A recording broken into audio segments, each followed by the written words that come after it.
Assalamualaikum warahmatullahi wabarakatuh. Sampurasunun, sampurasun. Wargi-wargi baraya pecinta dongeng Sunda anu dimana beayana, alhamdulillah. Kalayan kudrat ilahi robbi kodaretinu maha kawasa urang tiasa ditepang dangu deui sareng sim kuring kang tile dina acara carita Sunda tanapi dongeng Sunda. Nyaeta baris nuluykeun hanca carita anu katunda. Masih dina judul Utari Nagihpati. Anu mana ieu carita teh hasil buah karya tanapi karangan Amburos ti Palihan Bandung. Kasugri kaum dangu. Dina jujutan hanca carita anu katunda. Pedaran kang tele kasapi kuanci dina mangsa medarkeun kayan alam ti peuting. Khususna ka kadang warga lembur Cibodas, nyatana ka Pak RT anu harita nuju nyaritakeun kejadian waktu si Gojin dicekek ku si jurig buntung teh. Eta hanca teh mitranya. Sumangga tu mitra ameh teu nyangkolong kana waktos. Urang puseurkeun di perhatian urang kana ieu carita.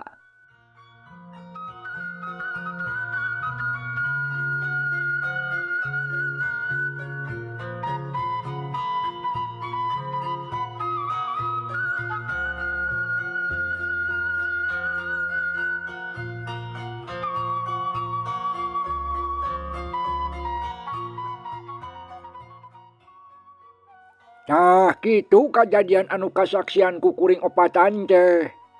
Bisi aya anu teu percaya mah hayu bae urang datangan ku sararea ka talaga. Lantaran layuna oge tadi mah masih kene aya dina luhur batu di sisi talaga. Ceuk Pak RT mere keterangan anu sajalan terahna ka balarea. Puguh atuh sakur urang lembur anu araya di dinya ampir sakabehna oge eueuh anu teu olohok. Uluh nah geuning mun kitu kajadianna teh. Asa kurang percaya kuring mamanya make aya jurig bisa ngalungitkeun nyawa manusia. Ceuk Pak Ici bari melong ka Pak RT anu kakararengse cacarita. Hari Pak Ici. Puguh oge heueuh lamun seug teu nempo ku panon sorangan mah tangtu moal percaya. Tapi apan kuring mah opatan anu nyaksiannya oge. Sarta tetempuan kuring teh akur jeung anu sajana. Sok bae kade nyatanya saurang-saurang ngarah tambah yakin mah. Ceuk Pak RT nandeskeun kana sakabeh caritaana. Nu memang asa teu asup kana akal lantaran carita kitu mah ayana oge ngan ukur dina dongeng atawa dina film. Nya atuh ari sararea hayang yakin tur percaya mah mending oge ayeuna hayu urang datangan ka talaga. Tapi tong poho kudu mawa cikrak heula lantaran keur ngagotong layon jang Udin. Dapira ku hari kudu diantep bae mah. Apan layon teh kudu gancang dipulasara sakumaha kudunya. Ceuk Palebe ngajak gancang indit ka talaga. Nya bener tah caritaan Palebe teh. Hayu urang indit ayeuna mah. Tapi sajana bawa heula cikrak di tukangan imah abah. Keun ngagotong layon teh. Sakalian jeung sabakna keun ngarurup ngarah teu molotot ka urang ari geus ditutupan mah. Tapi sahanya anu daek nyokot cikrakna saya. Sok kali itu anu ngorang arah gancang. Ceuk Bah Ewon nitah mawa cikrak anu aya di tukangan imahna. Nya sawios satu ku abdi we bah ngabantun cikrak mah duaan sareng Jang Duloh. Ngarah teu keung. Hayu daek henteu Jang. Usman nanya ka Jang Duloh bari ngareret. Mung kuring makang sok sieun ke dititah ngagotong layon. Tak ajak we lah Mang Aceh mending oge kuring mah rada baluas kene ieu teh. Inget bae kana kajadian anu tadi. Ceuk si Duloh manehna mungeun diajak mawa cikrak teh sabab sieun bising ke kabagian dititah ngagotong layon. Meuni aya kuborangan. Moal dititah ngagotong layon marina oge. Keun bae atuh ari embungeun mah tong dipaksa Jang Usman. Karunya hayu we lah jeung Mang urang cokot ka ditu. Leos Usman jeung Mang Aceng ari nitrik nyokot cikrak anu aya di tukangan imah Bah Ebon. malah sakalian nyokot samak sahalai ti imahna Jang Usman. Tekung silila duanana geus baralik deui ka garduh ronda anu satuluyna bring sararea arini trek ngajugjug ka talaga. Kituna teh bari galecok ngarobrol. Nya atuh jadi rame da puguh lobaan anu marilu teh samalah loba anu mawa batre jeung obor. Nya puguh jadi caang di jalan teh teu poek teuing jeung teu mata kese ngalengkah. Kasugri kaum dangu. Gancangna carita sakabehna geus aranjog ka wewengkon eta talaga. Anu kaayana estuning mata keung jeung geuman. Barang serog ka pelebah batu gede di sisi talaga. Hampir sakabehna merencrong kana awak si Udin anu geus teu nyawaan. Nya atuh keur sajongjongan mah ukur bisa ngaharuleng ngarasa watir sakaligus sieun nempok kitu mah. Ngan anu teu pati reuas teh Pak RT jeung 3 baturna. Da puguh geus nyaho sareta geus nyaksian ti samemehna. Astagfirullahaladzim, ya Allah meuni kieu geuning kayaan layon teh. Ceuk palebe serong ngadeuketan gancang usapanon si Gojin anu katempo molotot cenah peureum. Maksudna ngarah teu katingali teuing pikasieun. Garayem palebe babacaan maneh husu ngadoakeun ka si Gojin anu geus tilar dunia. Beu maca keran.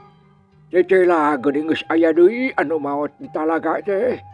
Sarta ayeuna geus aya 3 nyawa anu jadi korbanna. Tapi nah naon anu jadi lantaranna? Nah si jurig buntung make ngabinasa ka Jang Udin. Kitu ceuk Bah Ewon bari melong kana layon si Gojin anu geus serek heuras. Nya puguh eta anu jadi pikiran kuring oge Abah. Naon sababna ieu teh? Berterus-terusan aya kajadian kieu. Estuning matak sieun jeung matak pikiraneun. Hayu atuh urang ngurus heula layon Jang Udin. Ceuk palebe ngajak buru-buru ngurus layon si Gojin. Nya hayu. Sok atuh geramparkeun samakna terus pindahkeun layon teh kana samak. Geus kitu gulungkeun ngarah ka tutupan. Ceuk Bah Ewon ngajak mindahkeun layon. Nya sanggeus kitu mah prak bae harita keneh dilaksanakeun layon si Udin teh diturunkeun tina luhur batu. Terus digarotong sarta dipindahkeun kana sama. Tuluy digulungkeun nya geus kitu mah ditaikeun kana cikrak. Satuluyna digarotong ku opatan dibawa mulang ka imahna. Diiringkeun ku nu sejena. Kaayaan alam geus ngagayuh ka janari. Angin leutik ngahiliwir hawa karasa tiis menenyecep kana awak.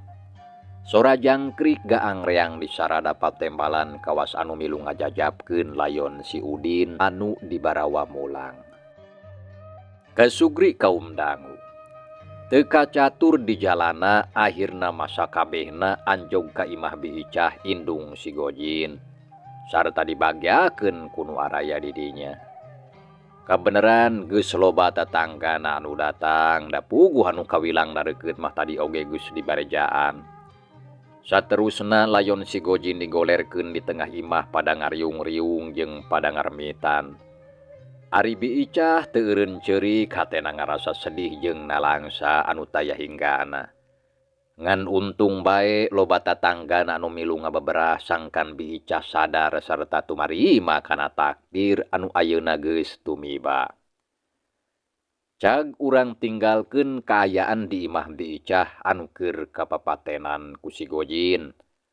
Urang teundeun sakedeung ayeuna urang malikan deui nyaritakeun si jurig hulu anu keur euteup dina dahanangka anu aya hareupeun masjid. Lantaran manehna keur nungguan darja jeung si godeg anu geus lila aya di jero. Waktu peuting geus nincak ka wanci janari. Tapi anu ditungguan ku manehna can keneh dae kaluar. Dasar manusia kurang ajar. Nah aku naon sia teh teu daek kaluar. Ceuk si jurig hulu anu euteup dina dahanangka matana buburilakan. Nempokeun ka palebah panto masjid ngawaskeun musuhna susuganan geus dae kaluar. Sabot keur kitu ti kajauhan hawar-hawar kadenge suara hayam jago kongkorongok sakali. anu nandakeun yen wanci harita geus maju ka janari. Kudu kumaha Rigos kieu? Musuh aing can kaluar keneh. Dasar manusia ata adol sia. Ditungguan teh kalah ngajedog. Sigana manehna apaleun lamun aing can ingkah di tempat ieu. Nya tapikeun baelah urang tungguan sakudong deui lantaran aing panasaran. Ceuk si jurig hulu paringalayang ngadeuketan ka pelebah masjid. Tapi manehna teu bisa terus deukeut da puguh teu kuat ku hawa panas anu ngahalangan. Ari si godeg anu aya di jero masjid manehna oge harita keur noong kaluar tina kaca sareta ngawaskeun ka si jurig hulu anu keur nungguan maranehna. Aduh bener si jurig teu daek ingkah. Jika nambah keur nungguan aing jeung si Darja. Tapi kumaha Gus kieu? Jeung deui kumaha nasib si Gojin? Boa-boa menang cilaka lantaran basa peuting kadenge sorang nagogorowokan beta tulung. Tapi naon sababna si jurig hulu teh juga teu bisa asup ka masjid. Si godeg ngagerendeng ngomong sorangan bari melong kaluar ngawaskeun si jurig hulu anu keur kakalayangan. Ari Darja harita ngagoler bari teu eureun gegerungan. Beungeutna geus bias biwir geunteul kesang tis ngoprot saluar awak. Ya Darja, kumaha kayan si laing euy? Si godeg nanya bari nyampeurkeun ka Darja. Gap kana awakna karasa panas. Alah, sia kawasna maneh teh ripuh euy. Kudu kumaha Gus kieu lantaran lamun maneh paeh Gus tangtu dewek bakal katanyaan. Samalah muga bakal katempuhan ku kolot maneh. Ceuk si godeg manehna ngarasa hariwang kituna teh bari ngarampan awak Darja anu keur ngalempreh mata kuatir. Si godeg ngahuleng pikiranna bingung sajabat ti kitu awakna oge nyareri. Tarang bancunur sagede endog. Aya kana sawatara waktu mah si godeg jempe teu cacarita. Dina kaayaan kitu kadenge deui sora hayam jago kongkorongok ti belah wetan. Aya sababaraha kali sarta disusul ku baturna reang patembalan. Si godeg ngarasa bungah manehna asa leupas tina tali gantungan. Wah, jika nama Gus rek subuh waktu teh. Lamun kitu mah tangtu aing bakal salamet. Lantaran ari si jurig hulu mah pasti bakal nyingkah. Ceuk si godeg bari jung nangtung terus noong deui kaluar. Breh katempo si jurig hulu teh masih kakalayangan can ingkah ti dinya. Tapi sanggeus aya kana sawatara waktu terus ngajaul kaluhur satuluyna ngablesat indit ninggalkeun eta tempat. Da puguh sieun kaberangan. Ningali kitu si godeg rumenghap narik napas panjang bakat kuato. Saterusna ngagoler gigireun Darja ngarasakeun sakujur awakna anu lungse jeung nyereri. Tarangna anu bancunur karasa nyanyautan. Karaleg heuai panon karasa cepel.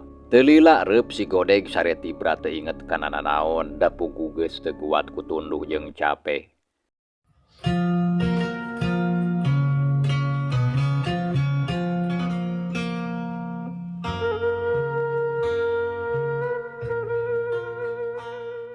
Kasugri kaum dangu. Kaayaan alam harita teu karasa geus nepi ka waktu subuh. Sora hayam jago beuki reang kongkorongok patembalan. Ari di luareun masjid kadenge sora jalma keur leumpang ngadeuketan. Tayalian tibah ewon anu harita datang kadinya da puguh geus biasa ka masjid teh sok pangheulana.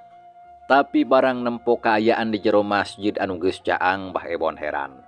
Ai nah di jero masjid teh becaang. Da rasaan mah peuting teh lampu cempor oge di padeuman. Nah aing teh poho deui kitu. Jiga nama nya aing teh poho ieu mah. Beu abong geus kolot. Ceuk bah ewon bari ngadeuketan kana panto terus disurungkeun tapi pageuh da puguh ditulakan ti jero ku si godeg. Bah ewon tarangna kerung. Ai nya panto teh beut pageuh. Nah aya saha di jero? Bah ewon beuki heran nya terus noong tina kaca. Breh katempo di jero teh aya 2 urang jalma anu keur ngajaloprak dina samak. Geuning aya jelema nah sahanya. Kawasina mah meureun anu kapoekeun di jalan. terus milu ngarerep di masjid. Tapi nah pantau najeng ditulakan. Jadi aing moal bisa asup atuh. Padahal geus rek nincak wanci salat subuh ieu teh jeung deui kudu azan. Tapi keun atuh urang udangkeun we lah. Cenah nyaringna saha cenah maranehna teh. Ceuk Bah Ewon bari ngetrokan pantau masjid. Assalamualaikum. Aya saha di jero sok kancang muka pantona. Sabab kuring rek asup. Geus subuh kudu ngumandangkeun azan yeuh. Bah Ewon keketrok bari nanya kanu aya di jero saretanik tah muka panto. Si Godeg anu harita keur sare gancang atuh morejat hudang bari gigisik terus melong kana kaca. Breh katempo di luar aya anu ngajanteng bari keketrok. Tapi ku si Godeg teu waka dibuka lantaran can pati sidik kana rupana. Saha anu di jero? Sok buru buka panto kuring rek azan yeuh geus rek nepi kana waktu salat subuh ieu teh. Sok buru buka. Bah Ewon harita ngomong deui sorana rada bedas. Nya geus kitu mah jung si Godeg nang tunggap kana lampu cempor terus muru ka pelebah kaca. Breh katempo sidik di luar teh aya Bah Ewon anu geus make kopea hideung keur melong ka manehna. Geuning Bah Ewon anu datang teh. Syukur atuh jigana masih jurig teh bener. Geus balik ka tempatna lantaran geus subuh ieu teh. Si Godeg ngarasa bungah nempo aya anu datang teh mitra. Ieu lemah anu di jero. Lain kalah molohok sok kancang geura buka pantona kuring rek asup yeuh. Ceuk Bah Ewon nitah muka pantau ka si Godeg. Ngadenge kitu teu hararese kolotrak muka tulak reket berai pantau muka. Sup Bah Ewon ka jero masjid. Geuning aya jelema di jero teh tapi saha ujang teh? Lamun teh salah mah ujang teh anakna mah Irohnya si Mamat. Ceuk Bah Ewon bari melong nyidik-nyidik ka si Godeg. Sabab geus lila tara panggih jadi rada pangling kana rupana.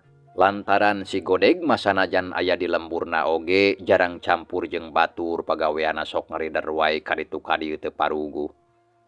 Sumohon Abah leres abdi teh pun Mamat putra nama Iroh. Nya bener ujang teh Mamat anak ma Iroh. Tapi naha make jeung aya di jero masjid jeung di ari eta saha? Bah Ewon nanya deui meuni talete malah bari nunjuk ka Darja anu keur ngagoler. Eta mah si Darja Abah rencang abdi. Darja? Darja anak juragan Subrata lain? Tanya Bah Ewon bari melong da puguh ngarasa heran. Leres Abah, telepat eta teh si Darja putrana juragan Subrata. Tapi kunaon ujang duaan teh make jeung sarare di jero masjid. Kawas anu teu boga imah bae. Jeung deui eta kunaon tarang meuni buncunur. Bajurang satur getihan. Nya kunaon ujang teh? Ieu deui Den Darja eta bajuna ampun dibaloburan ku getih kitu. Naon anu geus kajadian? Bah Ewon tuluy nanya ka si Godeg meuni marepek. Kituna teh bari nitenan kaayaan awakna anu matak pikawatireun sakaligus matakeran. Duh Abah puguh oge abdi duaan teh diudag-udag ku si jurig hulu tadi wengi. Tah dungki ka kieu kaayaan awak abdi teh.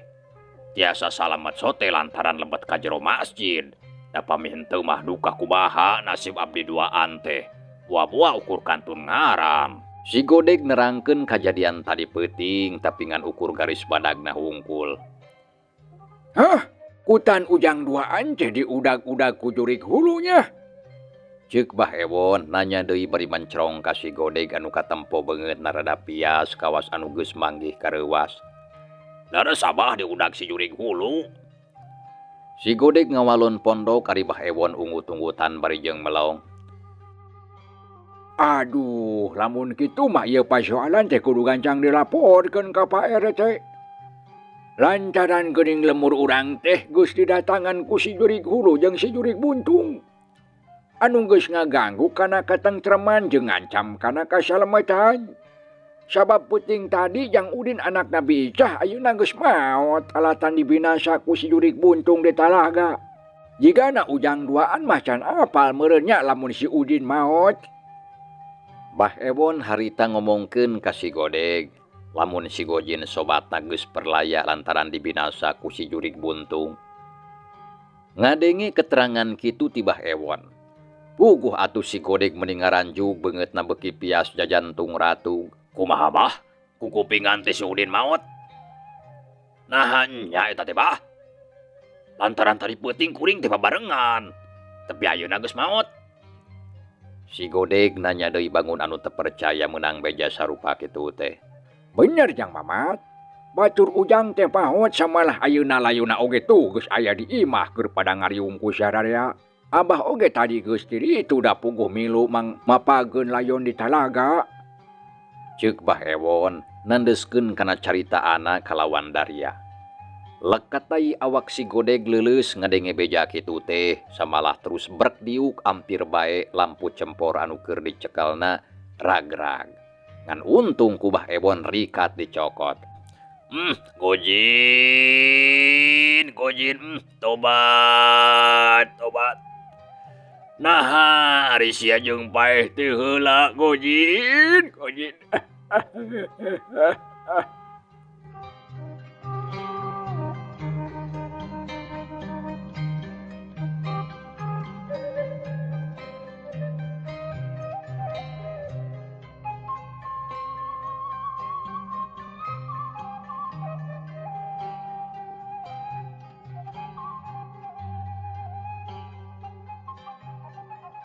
Si Godeg ceurik ngahinghing teu beda jeung budak. Atena kacida ngarasana langsang ngadenge sobatna maot teh. Lantaran geus lila pisan babarengan samalah geus asa jeung dulur sorangan.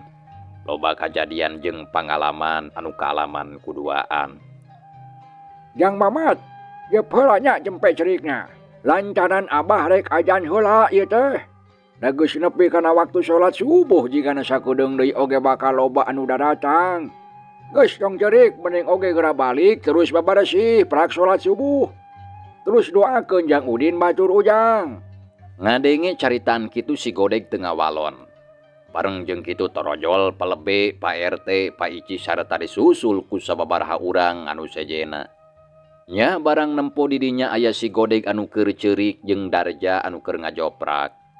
Sararia oge ngarasa heran terus reang naranyakeun ka Bah Ewon. Ulah aya naon ieu teh abah? Ceuk Pak Ici langsung tumanya ka Bah Ewon anu keur nangtung gigireun si Godeg. Ayeuna mah tong wakal loba tatanya Jang Ici. Engke baelah lamun geus rengseng ngalaksanakeun salat. Ayeuna mah abah rek ajan heula. Oh, mohon mangga atuh abah da laras atuh bele kasiangan. Ceuk Pak Ici ngawalon. Nya geus kitu mah Bah Ewon ngamimitian ngumandangkeun azan. Anu satuluyna sararea ngalaksanakeun kewajiban salat subuh berjamaah. Teu lila antarana ibadah salat subuh geus rengse dilaksanakeun.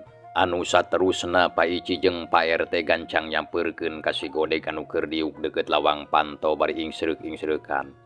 Ari Darja masih keneh ngajoprak tempes-empes, duka teuing sare, duka teuing teu eling da teu kadenge sorana.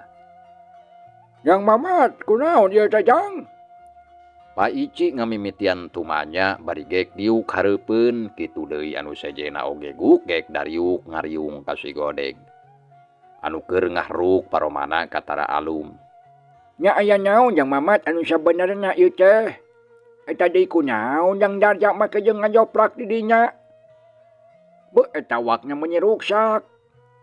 Pak RT milu nimbrung sarata tumanya bari teu leupas nitenan kana kayan awak si Godeg jeung Darja anu matak pikawatireun sakaligus matakeran. Jang Mamat, sok kencang caritakeun anu kajadian tadi teh. Mengpeung ayeuna mah geus loba batur ngarah kanyawan ku sararea. Ceuk Bah Ewon bari melong.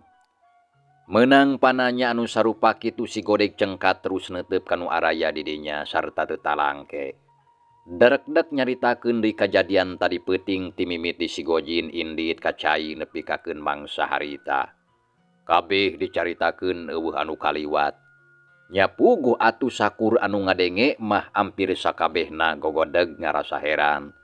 Da puguh kajadian anu kaalaman ku si Godeg jeung Darja tuning mataksieun jeung keung.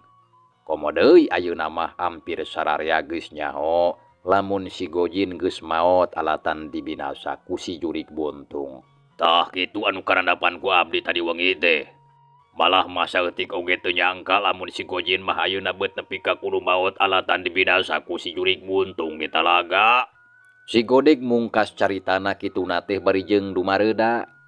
Panon carinak dak. Uluh eta nepi ka kitu. Naha si jurig hulu teh make terus guda-guda ka Jang Mamat Ciluan.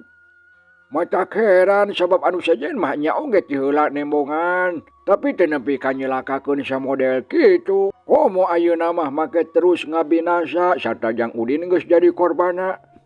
Cik naha aya naon ieu teh anu sabenerna? Sok caritakeun Jang Mamat sarta ulah aya anu disumput-sumput. Naha Ujang Ciluan teh boga dosa kitu ka si jurig hulu jeung ka si jurig buntung teh atawa kumaha? Pak Ici nanya ka si Godeg kalawan Daria da puguh hatena jadi panasaran. Ngadenge pananya kitu ti Pak Ici si Godeg ngahuleng. Hatena ngarasa bingung da puguh kudu kumaha nyaritakeunna. Lamun ayeuna manehna kudu terus terang kana sababna, geus tantu kudu daek narima akibatna lantaran pasti kalakuan jahatna ka utari baheula bakal kanyahoan ku sararea. Malah moal mustahil lamun manehna jeung Darja bakal disetorkeun kanu berwajib pikeun nembus sagala kajahatana. Jang Mamat, cing sok jawab anu bener tong kalah ngahulang bae. Naha Ujang teh boga dosa ka eta jurig teh atawa kumaha? Jeung deui apan lain ngan ukur sakali jurig hulu teh ngudag-gudag. Apan ti heula oge tengah peuting nepi ka ngalaman ti gejebur ka balong kuring. Cing atuh sok geura jawab cing jujur ngarasa rarea bisa milu mikiran sarta lamun kaduga bisa mantuan pikeun ngarengsekeun eta pasoalan. Lantaran moal samata-mata si jurig hulu ngarah-ngarah ka Ujang lamun teu aya sababnya. Ceuk Pak Ici nanya deui setengah nyedekeun lantaran hayang jaho kana kajadian anu sabenerna. Dina hatena boga kayakinan moal samata-mata si jurig hulu ngudag-ngudag baranehna lamun eueuh anu jadi cukang lantarana. Pak Ici, nya pami anu saleresna mah abdi oge bingung ditaros kitu teh. Margi abdi oge teu terang kada sababna. Mitra cageulayu carita urang tunda heulanya, insyaallah kin urang lajengkeun deui. Atur nuhun kana naon rupi peratosan awilujeng kantun. Wassalamualaikum warahmatullahi wabarakatuh.